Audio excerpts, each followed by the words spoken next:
Okay, so the clinical case presentation that I put together today is based on the post-oncology patient that I treated for about 4.5 months from October 2016 to January 2017.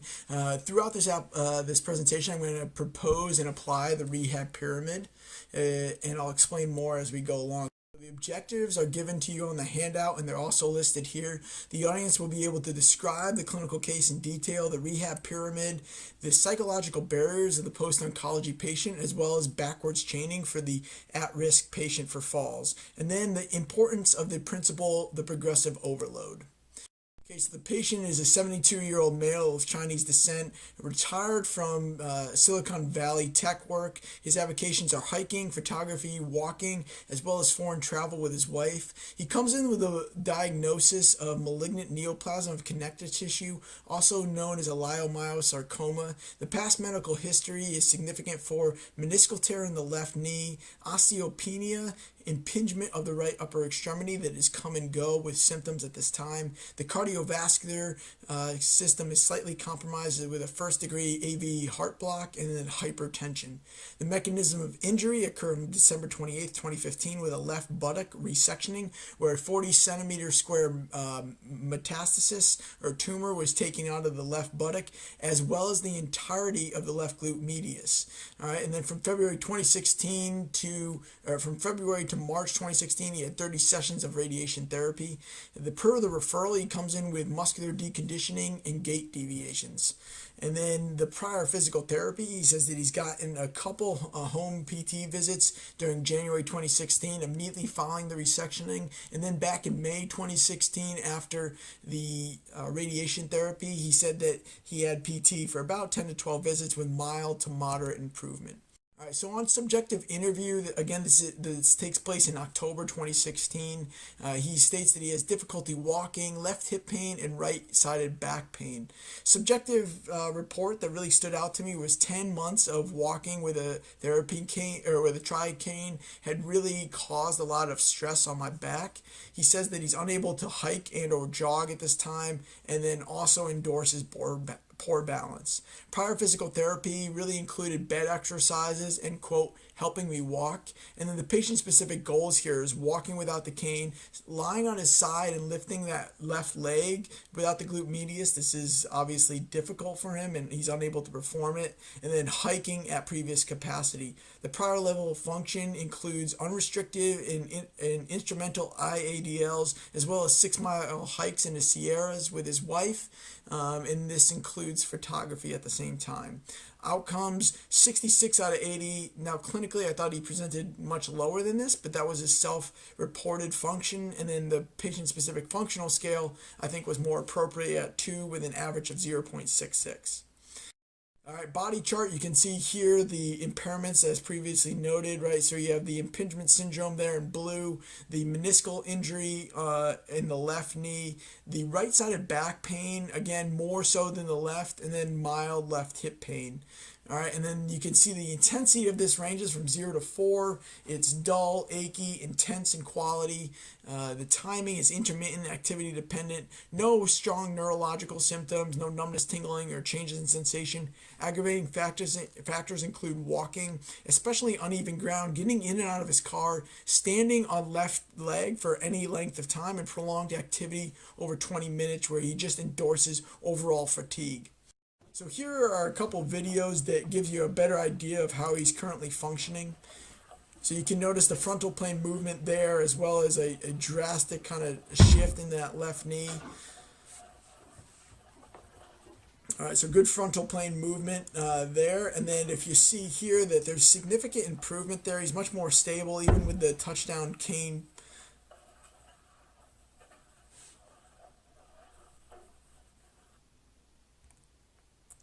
So everything in red here is going to ask for your attention, and that goes forward throughout this presentation. So manual muscle testing is significant for hip extension weakness, hip abduction weakness, of course, and then external rotation of +3 out of 5.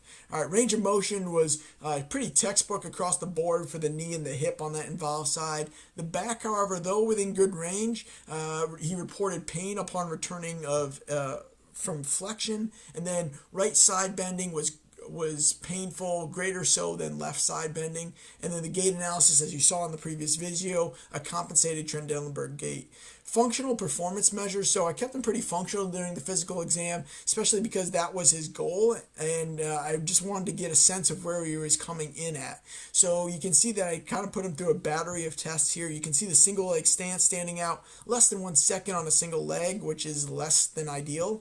And then the DGI, the dynamic gait index, identified him as a falls risk at 18 out of 24 with no assisted device. And the 6-minute walk test, so specific for his age and gender predicted norms, he was falling well short of that.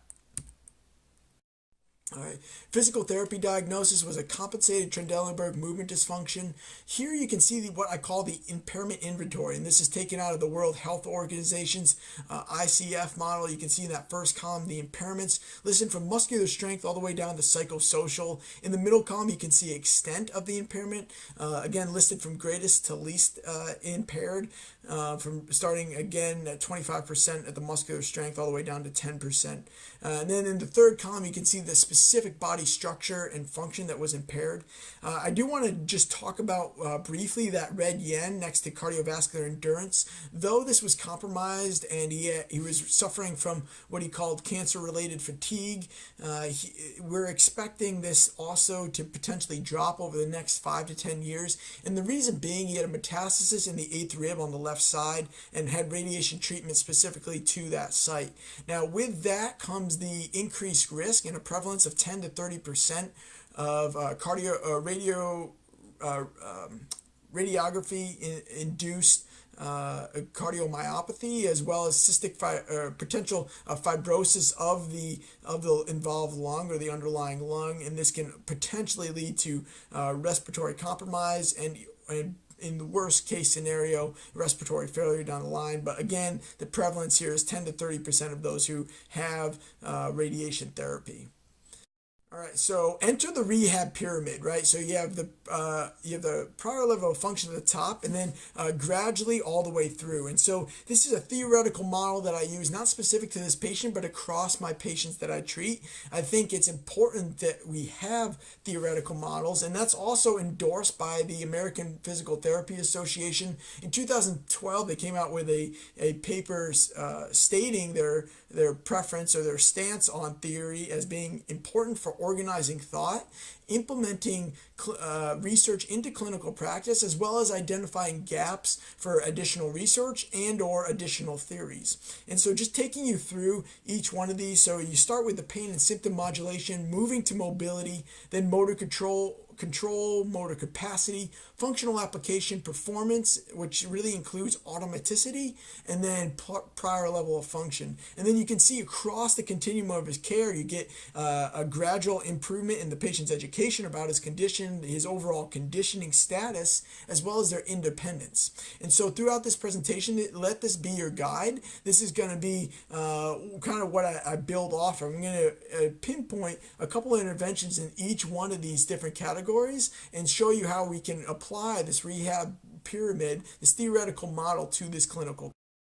So starting with pain and symptom modulation, you can see that the mobility interventions are intertwined within this, and that the interventions are listed in that first column, different shades of blue denoting the different treatments, sessions, the red yens denoting the home exercises, or those interventions that were part of his home exercise. So with the activity modification, so a decrease in the lateral shift and a decrease in the symptoms with the single point cane. So this was huge, right? So subjectively, we saw that he came in blaming the cane for his back pain, which in fact it was their use of his cane during home and community ambulation that was really jacking up his symptoms. And we saw that not only from the gait analysis, but from the subjective report of having a reduction in pain with the use of the cane in the clinic. And this comes really from one of my mentors, Joey Valena, where he talks about specifically the primary reason for physical therapists are unsuccessful is because they neglect to modify the posture, movement, and or the behavior of the patient. And in this gentleman, the activity modification was specific to using the single point cane at home and in. those who are visual learners, you can see some of the other interventions that were implemented in this first phase, right? So he had a foam roller already at home, however, he wasn't using it, and so we had him dust that off, as well as showing him how to use it properly within the clinic to reduce his current symptoms. All right, so going back to the rehab pyramid, we're moving now from the mobility and pain symptom modulation to motor control and motor capacity.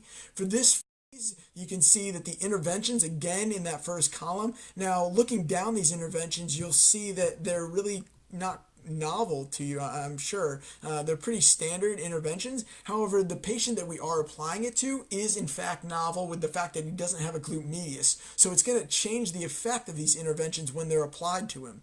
And the one that I really want to highlight here is the CKC, or the closed kinetic chain hip abduction, right? And so, when we're talking about that exercise, and we know that he is unable to do it upon entering physical therapy, but that being a specific goal, we have to ask ourselves, what is our goal with these interventions and for this motor activation phase? And right, so the goals are to increase the frontal plane movement at the hip as well as the pelvis. Now, that being said, we want to activate and strengthen these motions, but we want to do so in a strategic manner, right? So if we give him tasks that are excessively outside of his capacity, he's going to have the maladaptive compensation patterns that he's coming in with, hence the gait pattern that you see, that increased frontal plane motion, the increase in left hip pain as well as back pain. But if we can strategically give him exercises where he can overcome those deficits in muscle imbalance secondary to lack of the glute medius,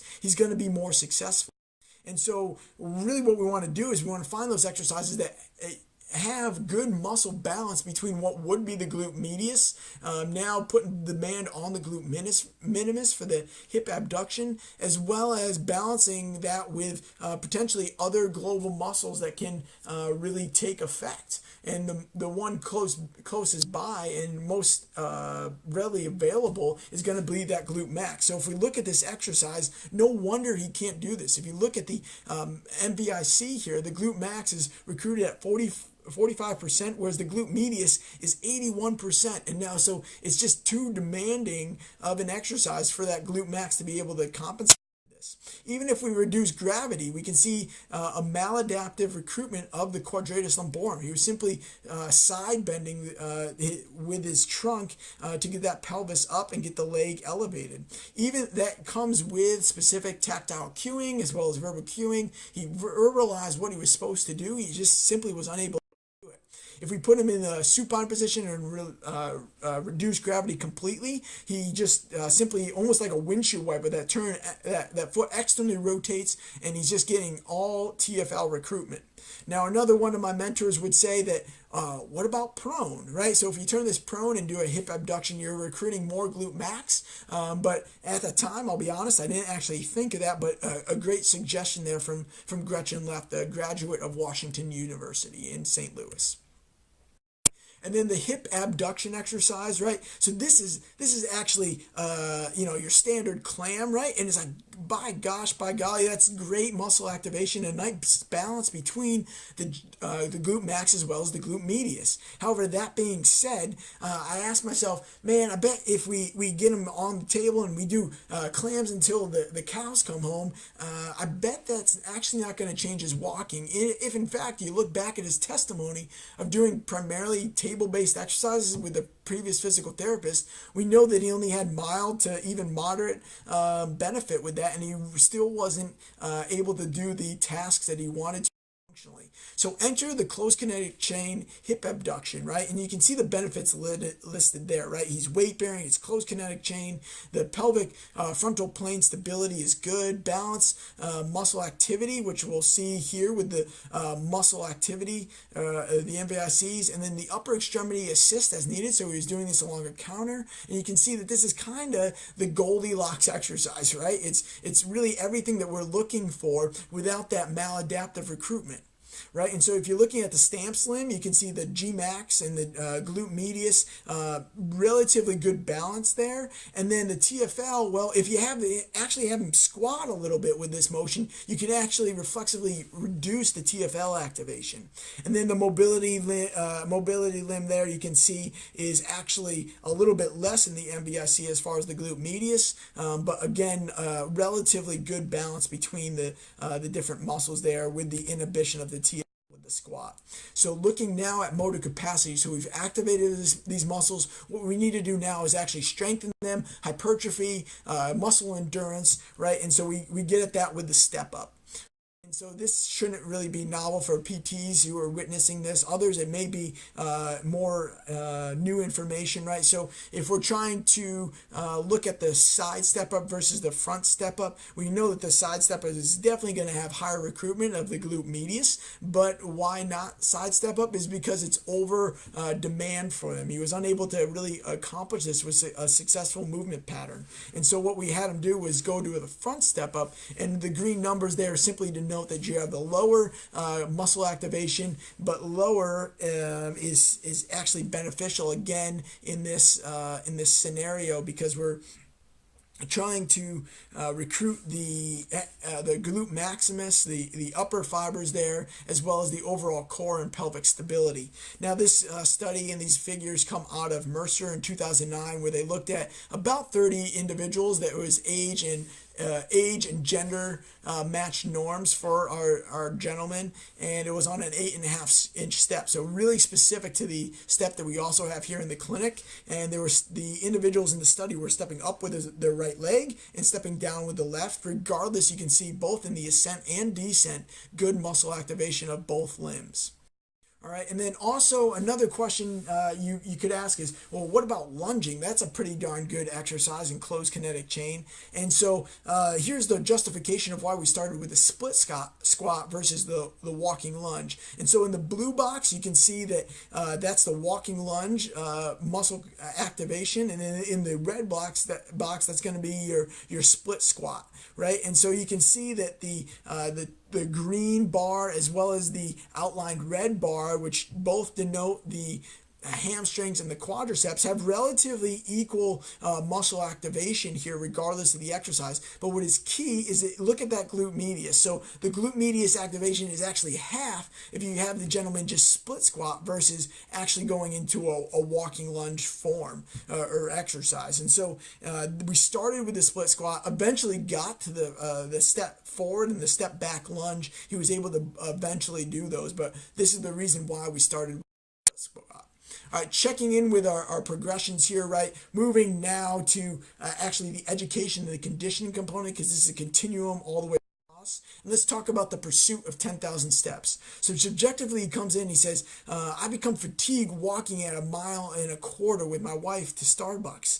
And then, so really I was like, well, gosh darn it, we need to improve your muscle endurance as well as your cardiovascular abilities. And so we started with the Alter G progression at 100% body weight. And the reason for the Alter G was simply because of safety, right? So I wanted to spend 30 minutes every session with him one-on-one, and I felt that this is an activity that he could do independently following our one-on-one time. And so he was able to implement this on the Alter G safely, and you can see the progression that was used here, starting at 2 miles, and that was specific to the distance that he wanted to walk to and from Starbucks. The grade, right, it was at 0% and gradually got to 5%. The pace also picked up. So here's your overload principle that is again one of the objectives of the presentation that I wanted you to get out of. I reinforced this with the home exercise of prescribing him a pedometer and the pursuit of 10,000 steps. And that does not include the 20 to 30 minutes of daily elliptical work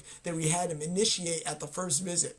And so that's actually quite key. So we started at 20 to 30 minutes, or 20 minutes 3 times a week, gradually picked up to every day 30 minutes. He was able to do that without any problem. But the pedometer is going to be key here and getting to that 10,000 steps outside of that regular elliptical work. Now, evidence here, you can look at Bravado in 2007, who did a nice systematic review, included 26 articles, 8 of which were RTCs. Great power in this study, so over 2,500 participants, again, male and female, with age being about 49, 50 years old, give or take 8 years in each direction. All right, and then those individuals that were given pedometers, that was the only intervention they were given, actually increased their daily steps by 2,500. And lo and behold, if you do the math, that averages out to about 1.25 miles, exactly the same amount of distance that our patient wanted to be able to walk to Starbucks. All right, and then right, so positive side effects that can come with that. Those who use the pedometers versus didn't had a BMI reduction with a significant p-value, and more significantly was the systolic and the diastolic drop in blood pressure over about an 8-week period. Again, our individual has hypertension, and this a beneficial side effect to this intervention. All right, now if we're looking at functional application and performance, let's talk about his specific goals of hiking. And now, so I asked the question more to those in the audience who are healthcare professionals, but just to jog your mind and your thought process here, do you have any reservations about this man getting back to hiking? And so if I'm thinking back to the time I spent sitting next to Robin, one of the clinicians here in the clinic who works with a geriatric patient population, she constantly is mumbling this under her breath. Okay, so let's try not to kill this patient, right? So working with high-risk individuals, she's extremely vigilant about safety, and hearing her thought process really made me more vigilant about the patient's able to get up.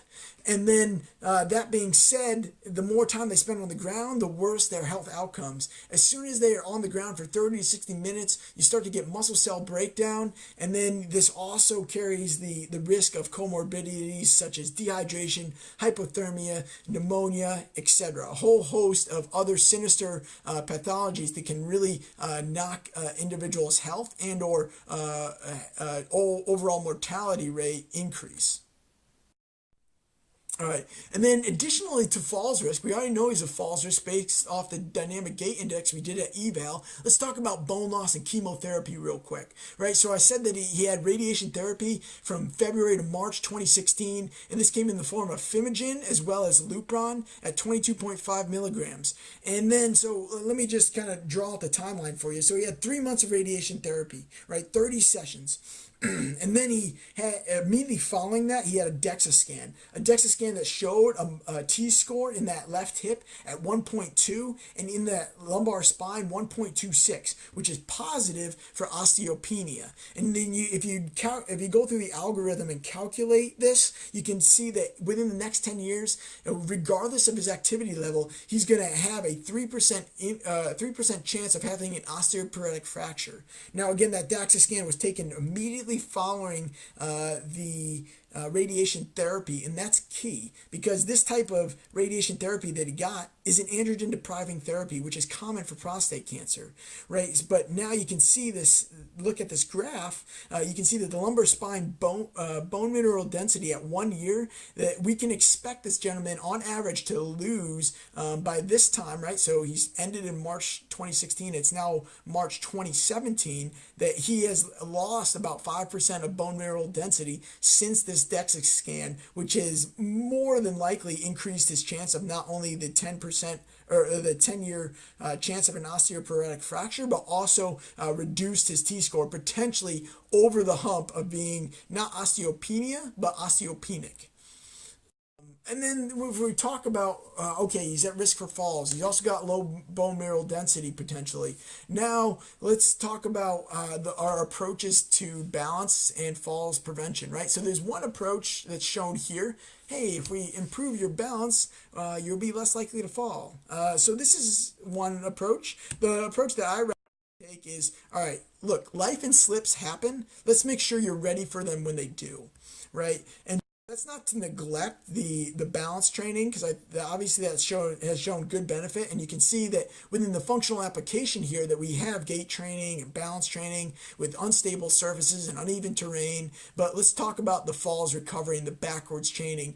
So this is the purpose here is to improve the motor planning, increase the self-efficacy of the patient who was already nervous about potential being able to get up off the ground, and then progressive overload with that. So we know that individuals who are in the older adult population over 65 take 2 to 3 times longer than their younger cohorts of adults to get up off the ground. We also know that they use intermediate steps as listed on the right side of this on the right side of the screen here. And then additionally, they can take up to between 5.7 and 15.7 seconds on average to get up. So those are metrics that you can use to time your patients to see whether they're really falling within that nice distribution curve. But here's the progression. It's a 10-stage progression that I put together, and you can see that the first 4 are highlighted in pink because they denote using assistance of furniture, right? And then after stage 4, once you get to stage 5, we start taking away not only furniture, but we start taking away limbs. First 1 limb and then 2, as if to mimic the fact that upper extremity is injured. Can you still get up off the ground, right? And then after stage 7, not only do we start taking away limbs, but we start giving those limbs, we start giving them weight and load, and now asking the patient to really get up holding different amounts of weight. And then backwards chaining here, right, showing the evidence in little as 6 visits, so that's in 2 weeks, 3 times per week, at a session length of 45 minutes, that you can have a statistically significant improvement in the ability to rise from the floor, and that's shown by Hoffermeyer in 2002. Additionally, Brito et al. In 2014, so this is a critical study here, right? It says sit to rise test is linked to all-cause mortality, and by gosh, that's a small p, 0.001, right? And so an improvement in this ability actually increases your survival rate by 21%.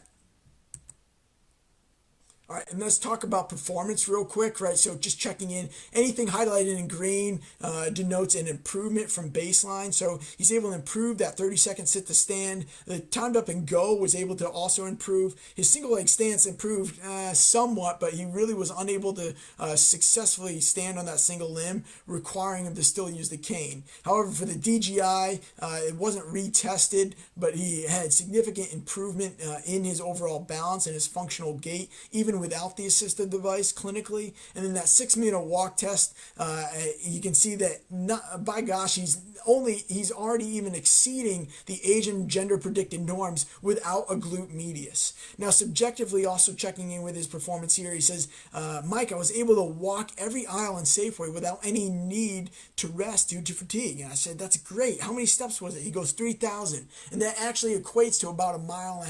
So good improvement here, even from objective report. And now I want to get at the psychological barriers, right? This is another objective of this presentation. So we already addressed the psychological barrier of getting up off the floor successfully or off the ground if he's hiking. Let's talk about the psychological barriers of actually hiking. So he comes in, he says, Mike, my friend has been inviting me to hike, but I'm not sure that I'm quite ready for it. And I said, all right, well, I think you are. Let's go ahead and really make sure that you feel comfortable with this. So we spent the entire half hour in the stairwell going up and down flights. So up to 16th flight of stairs he performed. His heart rate got up there to 143 beats per minute. That was pretty darn high at 1.90% of heart rate max. So we took standing rest breaks as needed. He was unable to use the railings. He was able to use the single point cane, again, because I told him there's no railings on the trail. So we don't want you to use them here. All right, and you can see that if you're looking at the average ascent per flight of stairs, it's green because that's good. And then if you look at the seconds per step, that's 0.74 seconds per each step.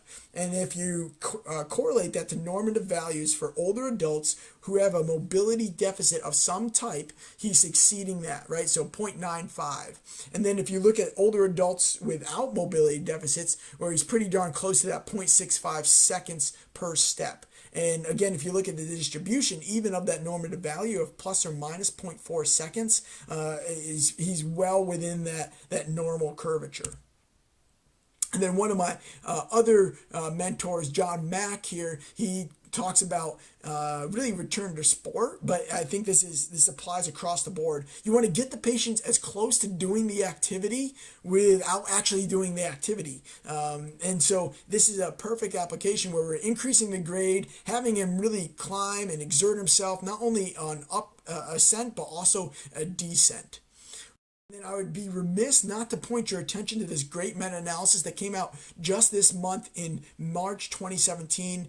They reviewed over 17,000 articles. They included 113 articles, all of good quality with no risk of bias. Participants, man, that's some kind of power, right? 11,000 participants over a 17-year time frame.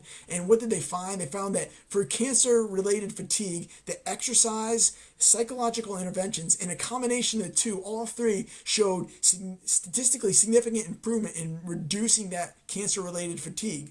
And then if you look at the pharmaceutical interventions, man, there was no statistical significant difference in the cancer-related fatigue.